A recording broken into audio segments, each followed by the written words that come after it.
Olá, pessoal! Hoje nós vamos estudar sobre a respiração aeróbica da célula.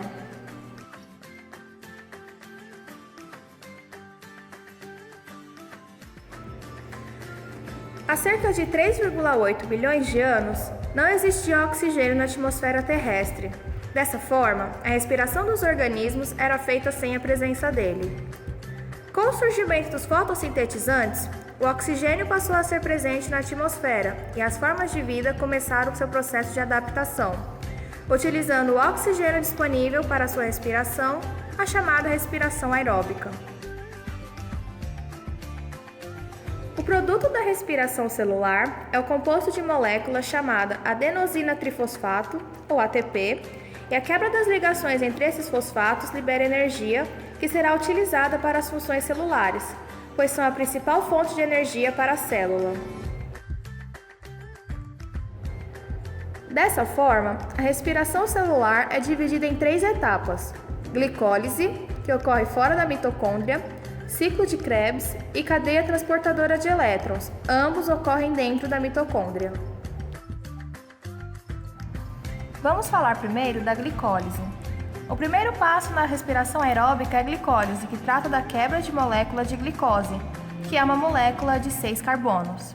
Primeiramente, a glicose é transformada em frutose em U6-difosfato através de atividade enzimática, com o consumo de 2 ATPs. Essa frutose 1,6-difosfato obtida é quebrada em 2 moléculas de 3 carbonos, sendo essas o dihidroxiacetona fosfato e gliceraldeído 3-fosfato. Essas 2 moléculas são então convertidas em 2 moléculas de piruvato, que são moléculas de 3 carbonos. Nesse processo, são formados 2 NADH e 4 ATPs.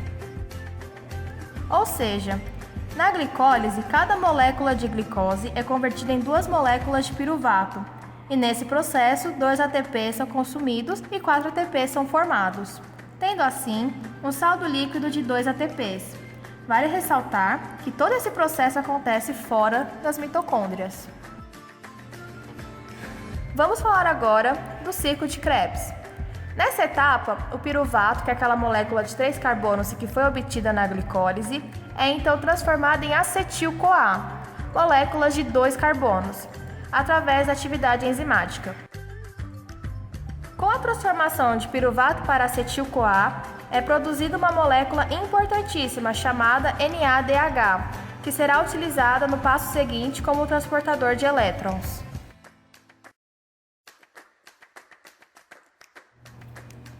O ciclo se inicia quando uma molécula composta por 4 carbonos, o ácido oxalacético, se liga a 2 carbonos, acetil-CoA, produzindo uma molécula de 6 carbonos, conhecida como ácido cítrico.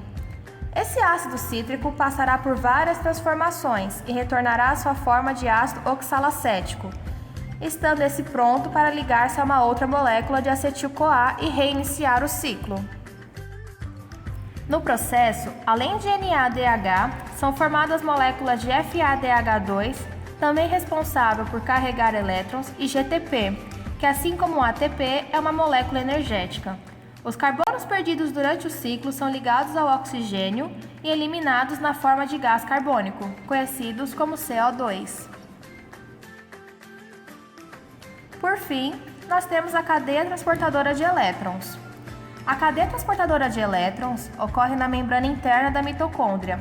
Há a participação de 3 grandes complexos: NADH, desidrogenase, citocromos BC e citocromos 223. Há também a ATP sintase, que é responsável pela formação de ATP.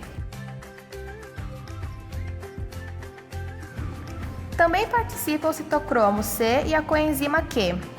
O NADH e o FADH, produzidos no ciclo de Krebs e na glicólise, doam 2 elétrons para a cadeia respiratória, que são transferidos dessa forma.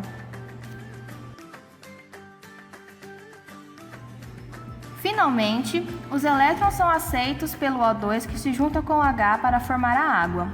Enquanto os elétrons passam pela cadeia, prótons de hidrogênio são expelidos. Isso cria uma diferença de gradiente de membrana entre a matriz e o espaço intermembrana. Os prótons tendem a voltar para a matriz através da ATP sintase para restabelecer o equilíbrio. Nesse processo, há a formação de ATP através da ligação entre ADP e fosfato. No final, há a formação de 36 ATPs para cada mol de glicose.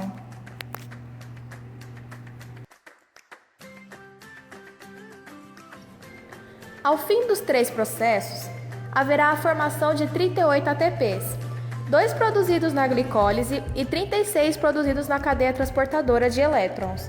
Assim, concluímos os 3 processos da respiração aeróbica, produzindo o ATP necessário que será utilizado pela célula.